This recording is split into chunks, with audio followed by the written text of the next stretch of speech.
चलिए अब हम लोग देखते हैं सवाल नंबर 12। ठीक है, सवाल नंबर 12। सवाल नंबर 12 में देखिए कि निम्नांकित में से कौन एक पंचायतों से संबंधित नहीं है। अब देखो पंचायत से संबंधित नहीं है तो कौन सा नहीं है देख लेते हैं। पहला कह रहा है कि राज्य निर्वाचन आयोग पंचायतों का चुनाव संपादित करता है। ठीक है, राज्य निर्वाचन आयोग, अगर राज्य की बात है तो राज्य का निर्वाचन आयोग भी होगा और वह पंचायतों को चुनाव करवाएगा, यह बात बिल्कुल सही है।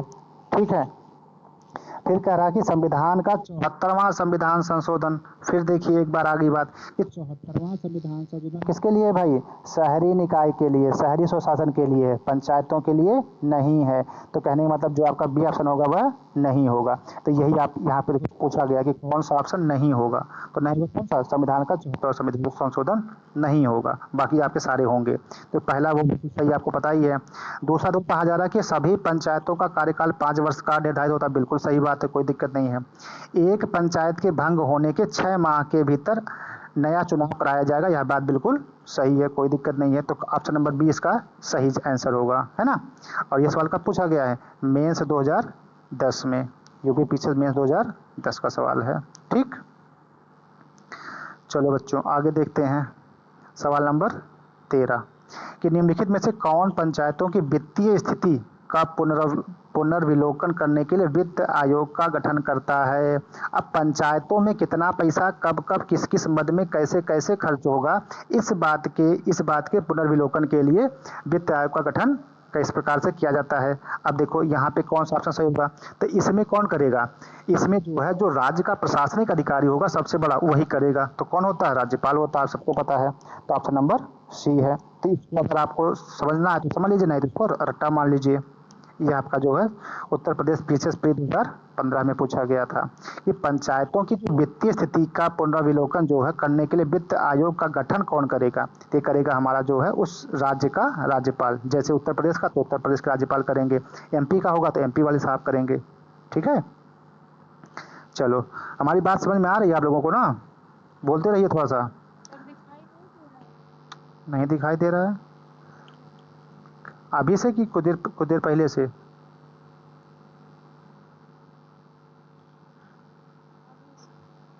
अच्छा ठीक है, एक बार और बाकी लोगों को शुरू करते हैं फिर से, है ना। तो आगे हम लोग देखते हैं सवाल नंबर 14। सवाल नंबर 14 में क्या कह रहा है भाई कि भारत के संविधान में पंचायतों तथा नगर पालिकाओं के संबंध में 73वें और 74वें संविधान संशोधन जब हुए उस समय भारत के प्रधानमंत्री कौन थे? ये तो भाई आपको रट्टा मारने वाला सवाल है, तो इसको आप लोग रट्टा मान लीजिएगा। कौन है? पीवी नरसिम्हा राव साहब है। ये कब पूछा गया है? मध्य प्रदेश पीछे 2005 में पूछा गया है। ठीक है, तो ये आपका रट्टा मारने वाला सवाल, तो इसको आप लोग रट्टा मान लीजिएगा। कि और असल में ये क्या था, ये जो 73वां संविधान और 74वां जो संवैधानिक संशोधन था ये 1992 वाला, ये लागू कब हुआ था? 24 अप्रैल 1993 को। और ये जो 74वां है ये कब हुआ था? 1 जून 1993 को लागू हुआ था। तो जो टाइम पीरियड है वो कौन सा है? 1993। और 1993 किसके मध्य में आता है? ये जो आता है प्रधानमंत्री जो पीवी नरसिम्हा राव साहब थे, जिनका कार्यकाल था 1991 से 96, इसके बीच में आ जाता है। ठीक है, तो इसको भी आप लोग याद कर लीजिएगा कि पीवी नरसिम्हा राव साहब का जो कार्यकाल था वो कौन सा था? 1991 से 96 थे, और इसी के बीच में पड़ता है आपका 93, और 93 में ये लागू हुआ था। ठीक है, चलिए आगे हम लोग देखते हैं कि पंचायतों एवं नगर पालिकाओं के संबंध में भारतीय संविधान में किस वर्ष प्रावधान किया गया था? देखिए जब प्रावधान की बात करेगा तब हम क्या कहेंगे? 1993। मतलब कब लागू हुआ था? तो 1993। उत्तर प्रदेश पीछे 2010 प्री का सवाल है। ठीक है, चलो भाई अब देखते हैं हम लोग सवाल नंबर 16। ये थोड़ा सा बड़ा सवाल है। चलो बड़ा है तो क्या हुआ, इसको भी टैकल करते हैं। यहाँ पे देखिए क्या कहा जा रहा है। सवाल नंबर 16 कथन दिया है, कारण दिया है। ठीक है, पहले हम कथन पढ़ेंगे फिर इसको समझने का प्रयास करेंगे कि क्या ये कारक है, इसका रीजन है कि नहीं है।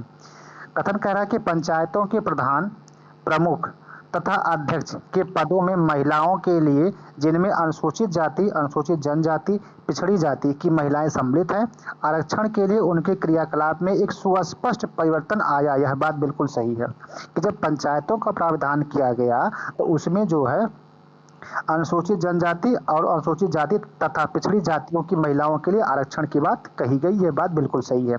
लेकिन क्या ये किसका रीजन रहा? तो रीजन में बात लिखी जा रही है कि ग्रामीण क्षेत्रों की महिलाएं इस आरक्षण की मांग लंबे समय से कर रही थी। ऐसी कोई बात नहीं थी कि उनकी मांग की वजह से जो है ऐसा प्रावधान लाया गया, ऐसी कोई बात नहीं थी। ठीक है, तो इसका जो रीजन है वह आर गलत होगा। ये तो बिल्कुल सही है। तो अब देखो ऑप्शन में क्या क्या बातें दी गई हैं। देखो कोट में क्या क्या लिखा गया है। कोट में आपका लिखा गया है कि ए तथा आर दोनों सही हैं। तो जब दोनों तो नहीं सही हैं तो आर नहीं सही, इसका मतलब दोनों तो सही होंगे नहीं, मतलब ऑप्शन नंबर ए आपका नहीं होगा, हटा दीजिए। ए आर दोनों सही है, परंतु आर यह भी नहीं होगा। क्यों? क्योंकि आर तो सही नहीं है। यहाँ पे कह रहा है कि ए सही है परंतु आर गलत है, तो यह बात बिल्कुल सही है। चौथे में कह रहा है कि ए गलत है और आर सही है, तो आर कहाँ सही है भाई? सी सही है ना। तो ए सही है बिल्कुल, आर गलत है। और यह कब पूछा गया है? यूपी का एलडीए 2002 और यूपी से 2003, और उसका ऑप्शन नंबर सी आपका बिल्कुल सही है। ठीक, चले आगे। और इसकी जो डिटेल जानकारी है वो देखिए यहाँ पर आपको दी गई है, इसको पढ़ते रहिएगा। बाकी हम आपको सवाल करवा दे रहे हैं सारे, है ना। चलो सवाल नंबर 17 देख लेते हैं। सवाल नंबर 17 में क्या कहा जा रहा है कि पंचायती राज संस्थाओं में महिलाओं के लिए आरक्षित स्थानों के संदर्भ में निम्नलिखित में से कौन सा कथन सही है? चलो भाई देख लेते हैं कौन सा इसमें कथन जो है सही है। पहली बात में क्या कह रहा है कि नंबर 1, इसका प्रावधान अनुच्छेद के 243 डी के 3 में किया गया है। ठीक है, यह बात बिल्कुल सही है। ठीक है। दूसरी बात यह कह रहा है कि यह आरक्षण अनुच्छेद 334 में विनिर्दिष्ट अवधि की समाप्ति पर प्रभावी नहीं रहेगा। ठीक है, इसकी थोड़ी सी हम चर्चा कर लेते हैं, ये क्या बात कहना चाह रहा है। 334 की जो बात कह रहा है यहाँ पे देखो, इसमें देखिए बहुत स्पष्ट रूप से लिखा गया है कि भारतीय संविधान के भाग 9 के तहत अनुच्छेद 243, आप सबको पता है कि 243 में ही इन सब की सारी बातें कही गई हैं पंचायती राज व्यवस्था के बारे में। ठीक, तो 243 डी अर्थात 243 घ के तीसरे खंड मतलब तीसरे में के अंतर्गत पंचायती राज संस्थाओं में महिलाओं के लिए रिक्त स्थान आरक्षित किए गए हैं। बात सही है। इसके तहत प्रत्येक पंचायत में प्रत्यक्ष निर्वाचन द्वारा भरे जाने वाले स्थानों की कुल संख्या के कम से कम 1/3 स्थान पर महिलाओं के लिए स्थान जो महिलाओं के लिए आरक्षित होंगे। कितना? 1/3। ये बात आप सबको पता है। ठीक है।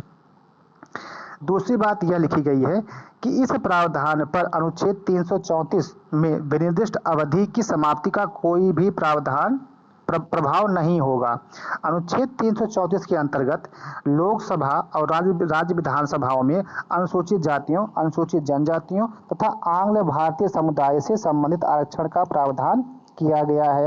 अब देखिए यहाँ पर जो बात देखिए आंग्ल भारतीय समुदाय, तो आंग्ल भारतीय समुदाय को जो आरक्षण दिया गया है अभी वो हाल ही में समाप्त कर दिया गया है। तो जब यह समाप्त किया जा सकता है तो इस प्रकार से हम यह कह सकते हैं कि 334 वाली जो बात होगी वह बिल्कुल सही नहीं हो सकती। ठीक है, तो उसी बात को यहाँ पे आगे लिखा जा रहा है कि इसके आरक्षण की अवधि को समय समय पर बढ़ाया जाता है। ठीक है, संविधान संशोधन 1995वां जो संविधान संशोधन हुआ था 2009 में, इसके द्वारा इसकी जो अवधि है वो संविधान के लागू होने के 70 वर्ष तक बढ़ाकर कर दिया गया था। तो ये जो 34 वाली बात है इसमें जो है इसको बढ़ाया घटाया भी जा सकता है। इस नाते जो आपका ये जो ऑप्शन नंबर 2 होगा यह सही नहीं होगा। तो जब नहीं सही होगा तो बचेगा कौन? आपका सिर्फ एक बचेगा, तो वही आपका ऑप्शन नंबर 1 सही हो जाएगा। ठीक, चलो आगे देखते हैं, बात करते हैं सवाल नंबर 18 की। 18 में क्या बातें कही जा रही भाई? इसमें कहा जा रहा है कि निम्नलिखित में से भारतीय संविधान का कौन सा संशोधन पंचायती राज व्यवस्था को संवैधानिक दर्जा प्रदान करता है? पंचायती राज व्यवस्था, फिर से वही बात आ गई। तो पंचायती राज मतलब 73वां संविधान संशोधन, अगर शहरी कहता तब 74वां हो जाता। ठीक, चलो बच्चों आगे देखते हैं सवाल नंबर 19। सवाल नंबर 19 में ये कब का सवाल है? पीसीएस 2016 मेंस का सवाल है। क्या कहा जा रहा है कि संविधान 19वां सवाल, संविधान के निम्नलिखित संशोधनों में से किसके अंतर्गत भारत में महिलाओं के लिए ग्राम पंचायतों में 30% स्थान आरक्षित किया गया था। बताओ भाई, मतलब वही 33%, सॉरी 1/3। ठीक है, किसमें हुआ था? 73वां संविधान संशोधन, सबको पता है, कुछ पूछने नहीं है। पूछना है? नहीं पूछना है। पूछिए भाई, अगर पूछना हो तो बताइए। चलिए आगे देखते हैं सवाल नंबर 20। 20 में क्या बातें कही जा रही हैं कि पंचायत चुनावों में अनुसूचित जातियों के लिए पदों का आरक्षण किस राज्य में लागू नहीं होता है? अब बताइए। अभी तक तो सर जी आप कह रहे थे कि जो है ये इसमें जो है 1/3 का होता है। बताइए जी, बताइए मैम। अभी तक तो आप सर कह रहे थे कि उसमें जो है 1/3 का होता है आरक्षण महिलाओं के लिए, फिर आप कह रहे हैं कि नहीं होता है।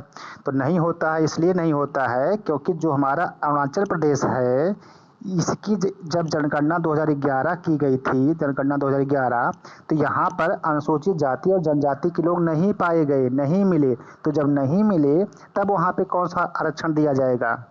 आरक्षण तो तब देंगे ना जब वहाँ पाए जाएंगे। ठीक है, तो वहाँ पर जो है अनुसूचित जाति और जनजाति नहीं है 2011 की जनगणना के अनुसार, तो इसलिए जो है यहाँ पर लागू नहीं होता है। तो सवाल नंबर 20 का ये सी है, ये देखो ट्रिकी सवाल है।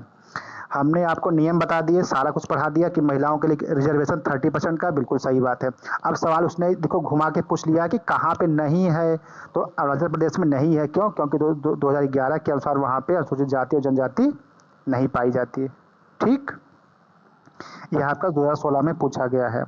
और इसकी जो डिटेल जानकारी देखिए यहाँ पर बहुत स्पष्ट रूप से लिखा गया है कि जनगणना 2011 के अनुसार दिए गए विकल्पों में से अरुणाचल प्रदेश में अनुसूचित जाति की जनसंख्या नहीं पाई गई।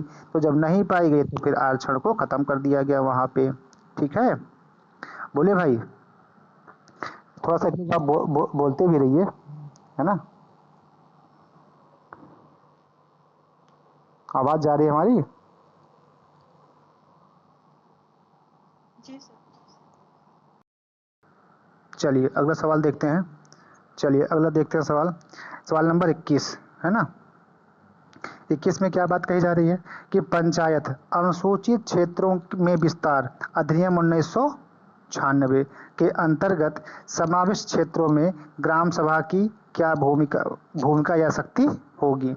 यह देखिए जो है आपका सवाल आया है कहाँ पे, IAS 2012 में पूछा गया है। ठीक है, चलिए भाई, अब हम लोग इसमें जान लेते हैं कि क्या शक्ति होगी और क्या शक्ति नहीं होगी। ठीक है, चलो यहाँ देखो, ये थोड़ा लंबा सवाल, इसको थोड़ा ध्यान से देखिएगा कि पंचायत अधिनियम 1996 के अंतर्गत समाविष्ट क्षेत्रों में ग्राम सभा की क्या क्या भूमिका या शक्तियाँ होंगी, इसको हम लोग देख लेते हैं। चलो सबसे पहला देखो यहाँ पे दिया गया कि ग्राम सभा के पास अनुसूचित क्षेत्रों में भूमि का हस्तांतरण रोकने की शक्ति होती है। ठीक है, कोई बात नहीं।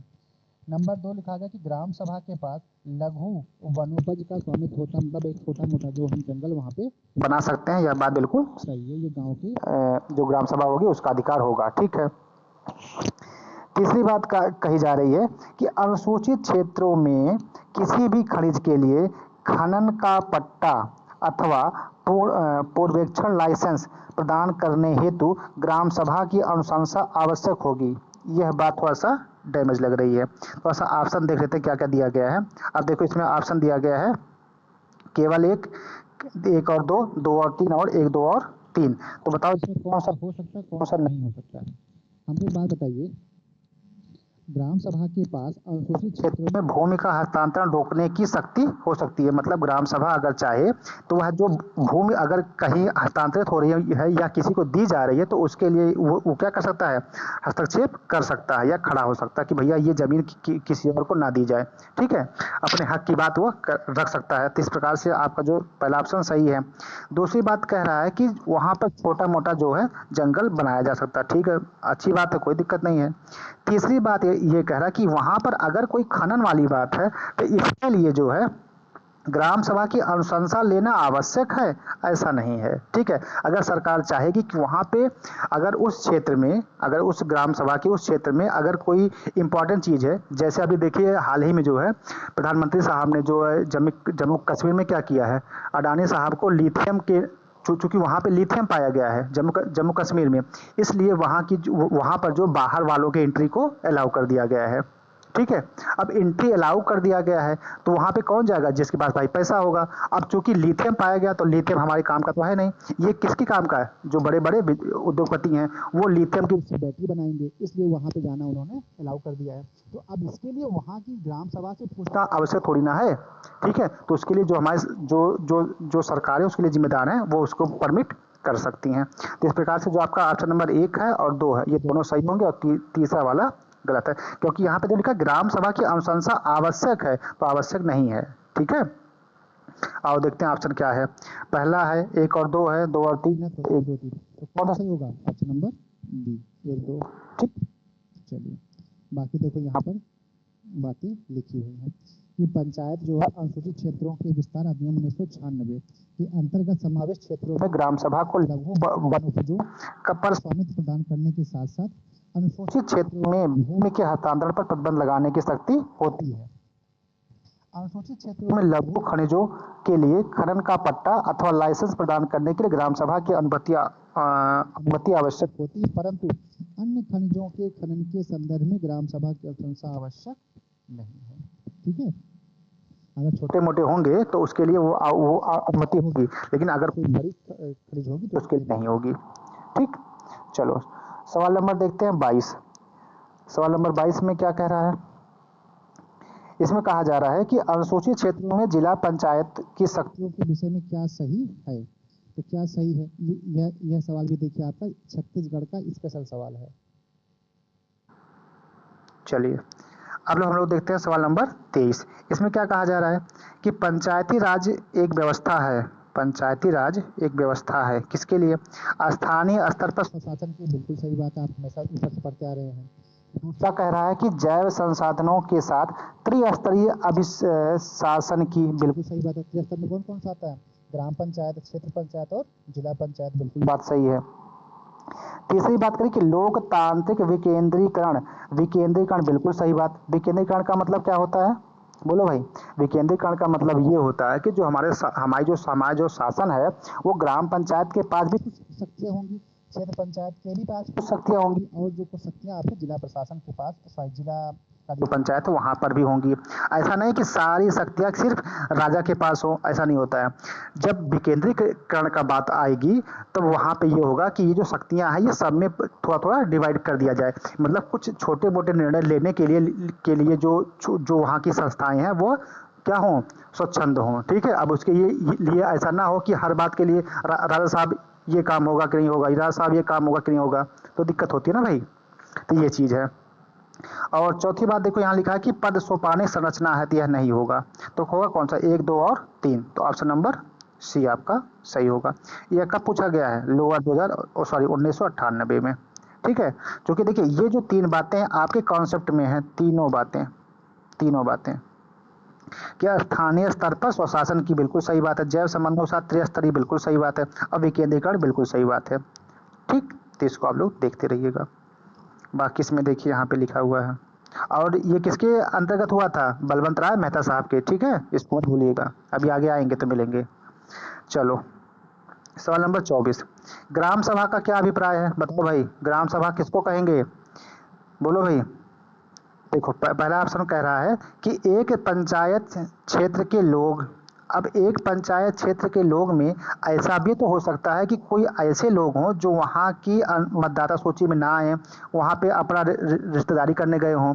आप जब किसी गांव में रिश्तेदारी करने जाते हैं तो क्या उस ग्राम सभा के हो जाते हैं? नहीं। क्यों?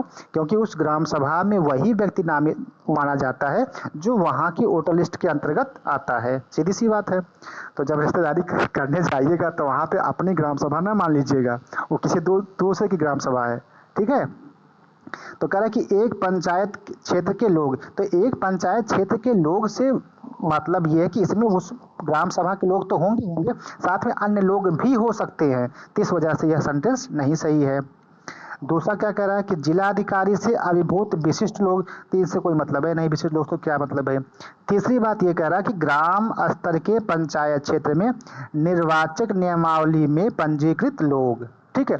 अब उस ग्राम सभा में जितने भी निर्वाचन के लिए लोग पंजीकृत होंगे वही लोग, अब वही लोग के साथ साथ उनकी फैमिली भी होगी। अब ऐसा नहीं होगा कि अगर मान लीजिए कोई 40 साल का व्यक्ति है और उसका कोई नाबालिग बच्चा है तो क्या वह नहीं शामिल होगा? वह भी होगा, ठीक है, क्योंकि वो बच्चा उसी पे आश्रित है, ठीक है, उसी की संतान है, तो वह भी उसमें आएगा। ठीक है, उसके बाद कह रहे हैं कि पंचायतों का सदस्य, तो यह नहीं होगा, तो होगा कौन सा? ऑप्शन नंबर सी, लोअर 2015 का सवाल है। ठीक, पूछा गया है।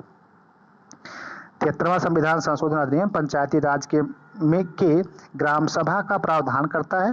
ग्राम सभा में गांव स्तर पर गठित पंचायत क्षेत्र में निर्वाचक सूची में पंजीकृत व्यक्ति होते हैं, अतः पंचायत क्षेत्र में पंजीकृत मतदाताओं की एक ग्राम स्तरीय सभा होती है। तो वही बात जो हमने कहा आपसे। ठीक है, चलिए सवाल नंबर 25 कर लेते हैं। हाँ भैया, सवाल नंबर 25 ये बढ़िया सवाल है, अब इसको मिलाना पड़ेगा, और यह भी जो है छत्तीसगढ़ का सवाल है। तो छत्तीसगढ़ वाला ये थोड़ा सा टेक्निकल चीज़ है, तो इसको हम यहाँ पे छोड़ देते हैं। बाकी आप लोग इसके आगे इसमें पढ़िएगा, आपको जो चीज़ें मिल जाएंगी। क्योंकि टेक्निकल का मतलब ये है कि इसमें हम ये करें कि वो छत्तीसगढ़ राज्य विशेष की बात हो रही है, वहाँ पे कितनी संख्या होगी, हमारे उत्तर प्रदेश में कितनी संख्या होगी, तो इसमें थोड़ा सा अंतर आ सकता है। ठीक है, इस नाते इसको छोड़ा जा रहा है, सॉरी। चलो अब देखते हैं सवाल नंबर 26।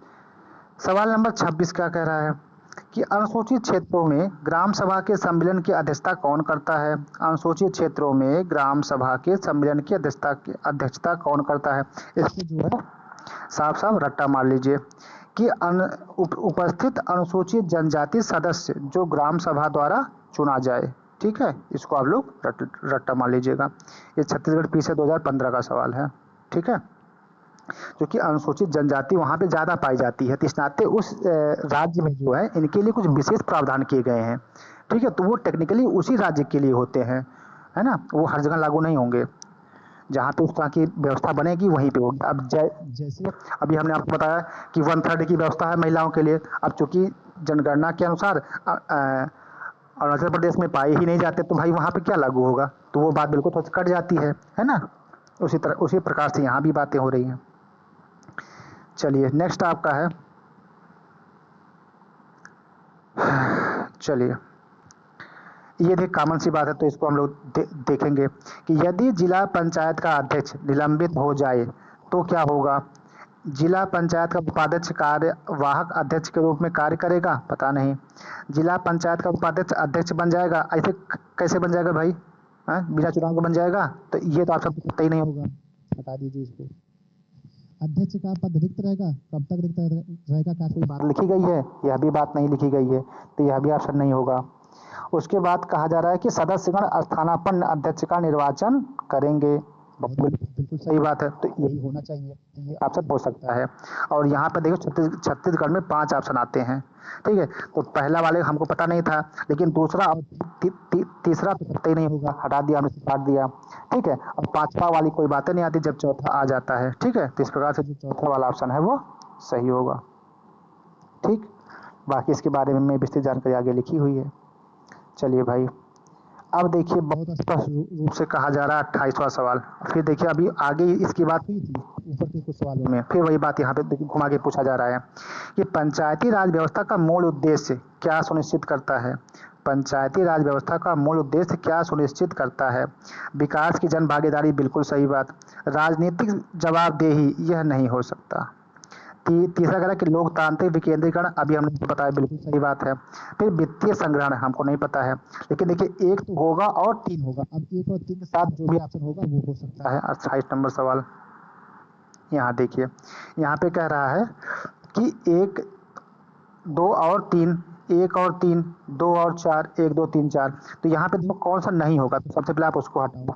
ठीक है, राजनीतिक जवाबदेही तो बिल्कुल नहीं होगी, ये ऑप्शन तो बिल्कुल नहीं होगा। तो जहाँ जहाँ 2 है तहाँ तहाँ काट दो, 2 तो नहीं होगा, बताओ, 2 जहाँ जहाँ पे हो। अब देखो पहले ऑप्शन में कह रहा है कि यहाँ पे 2 है, तो 2 वाला तो ऑप्शन बिल्कुल नहीं होगा, तो ये वाला नहीं होगा। यहाँ में 2 कह रहा था, यह भी ऑप्शन नहीं होगा। यहाँ पर भी ऑप्शन में 2 है, नहीं होगा, तो बचा कौन सा? सी वाला, तो ये आपका आंसर होगा। इस प्रकार से भी हम सवाल को सॉल्व करते हैं। देखो सवाल में हमको कुछ बातें पता होती, कुछ बातें नहीं पता होती हैं, तो जो बातें पता होती उसके आधार पे हम अपना काम करते हैं। तो जैसे हमने यहाँ पे छांट लिया कि जो सेंटेंस नंबर 2 है, जहाँ पे ये कहा जा रहा है कि जो राजनीतिक भागीदारी जिम्मेदारी होगी वह तो बिल्कुल नहीं होगा। 27, ये देखो, ये 28, राजनीतिक जवाबदेही पंचायत में, पंचायती राज व्यवस्था का जो मूल उद्देश्य है, तो ये मूल उद्देश्य में नहीं आता है कि हम राजनीतिक जवाबदेही देंगे, बिल्कुल नहीं देंगे भाई। हम विकास की बात करेंगे, बिल्कुल सही बात है। लोकतांत्रिक विकेंद्रीकरण की बात करेंगे, बिल्कुल सही बात है। ठीक है। और जो ये जो है चौथा वित्तीय संग्रहण, तो यह बात भी नहीं आती है। तो हमको पता है कि 1 और 3 होंगे, लेकिन 2 तो कतई नहीं होगा। तो जहां जहां 2 है उसको आप काट दीजिए, तो अभी आपका जो आंसर है वो आपको आपके सामने दिख जाएगा। तो हमने यहाँ से 2 तो काट दिया, तो हमारा जो 85 नंबर बच गया। तो इस प्रकार से भी हम सवाल को सॉल्व करते हैं। इसी को क्या कहते हैं, एलिमिनेशन मेथड। ठीक है ना, आप लोगों ने बहुत जगह सुना होगा कि सवाल की ऑप्शंस को क्या कर दीजिए, एलिमिनेट कर दीजिए, छांट दीजिए, छटनी करना, है ना। तो इस प्रकार से भी आपके सवाल सॉल्व हो जाते हैं, और इस प्रकार से भी आप कई सारे सवाल सॉल्व कर सकते हैं। और यही ट्रेंड से जो है लोग सवाल सॉल्व करते थे। और ये पूछा गया कब, IAS 2015, मतलब यूपीएससी 2015 का सवाल है। ठीक, चलो आगे बढ़े। सवाल नंबर 29। सवाल नंबर 29 क्या कह रहा है कि स्थानीय स्वशासन की सर्वोत्तम व्याख्या यह की जा सकती है कि यह एक प्रयोग है किसका, संघवाद का। कभी नहीं होगा, संघवाद वाली बातें नहीं आती स्थानीय जब स्वशासन की बात होगी। ठीक है। लोकतांत्रिक विकेंद्रीकरण, बिल्कुल सही बात है। ये फिर क्या कह रहा है कि प्रशासकीय प्रत्यायोजन का या प्रत्यक्ष लोकतंत्र का, तो नहीं, यह भी बिल्कुल नहीं होगा। और इन दोनों में जो सबसे सही सटीक है वो तो हमको मिल गया कि बी वाला होगा। तो जब बी वाला होगा तो सी का कोई मतलब ही नहीं बनता है। इस प्रकार से हमारा ऑप्शन नंबर बी सही है। ये पूछा गया किसमें, IAS 2017 में। चलिए सवाल नंबर 30। तो सवाल नंबर 30 में क्या कहा जा रहा है भाई, चलो। भारतीय संविधान के अनुच्छेद निम्नलिखित अनुच्छेद में से कौन सा अनुच्छेद राज्य की सरकारों को ग्राम पंचायतों को संगठित करने का निर्देश देता है। बताओ भाई, ये बात किसने कही थी, महात्मा गांधी साहब ने कहा था कि भाई जो हमारा जो गांव है, ठीक है, गांव के लोग हैं वो खुद से शासन की बात करें। ठीक है। तो इसके लिए अनुच्छेद 40 में प्रावधान किए गए हैं। इसको आप लोग रट्टा मार लीजिएगा कि ग्राम पंचायत की बात अनुच्छेद 40 में होती है। ये बात सही है, और ये कई बार पूछा जाता है। अनुच्छेद 40 कई बार पूछा गया, हमेशा लगभग कहीं ना कहीं आ जाता है। मतलब ग्राम पंचायत की बात कहाँ होती है, अनुच्छेद 40 में होती है, बस बात खत्म। ठीक है, इसको आप लोग रट्टा मान लीजिए। बाकी इसके आगे बात लिखी हुई है कि में भी शामिल है, बिल्कुल सही बात है। ठीक है, चलिए